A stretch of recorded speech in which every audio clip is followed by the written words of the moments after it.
ფოთში კი საპროტესტო აქცია ნიკოლაძის კოშკთან მოეწყო. მოგვიანებით მოქალაქეებმა ცენტრალურ მოედნამდე გამართეს მსვლელობა და ნაძვის ხესთან აქციებისას დაშავებული ადამიანების ფოტოები გამოთვლეს. სახელმწიფო კონცერტის პარალელურად მომიტინგეებმა მოთხოვნები გააჟღერეს და მოქალაქეებს გვერდით დგომისკენ მოუწოდეს.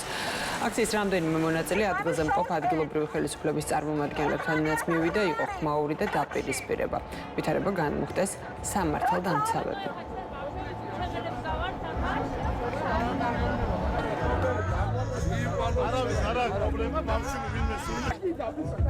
დგანან ღირსეული ფოთელები, რომლებიც აპროტესტებენ აი მსგავსებას, რაც ახლა ქალაქის ცენტრში ხდება, ამ თვითმარქვია ხელისუფლების მიერ, რომელსაც უნდა გადაფაროს ის, რაც დღეს საქართველოში მათ მოაწყვეს სასაკლაო და 500-ზე მეტი ადამიანი არის ნაწამები, დასახიჩრებული და ქვეყანას გადასცემენ რუსეთს.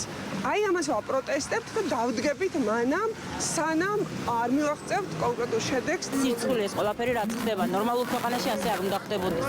ნორმალურ ქვეყანაში ყველას თითოეულ ჩვენთაგას უნდა ტკიოდეს მისი ერთ-ერთი შვილის ტკილა. არ აქვს მნიშვნელობა, ვისი შვილი იქნება, ვინ იქნება, ქართულს უნდა ტკიოდეს ქართველი.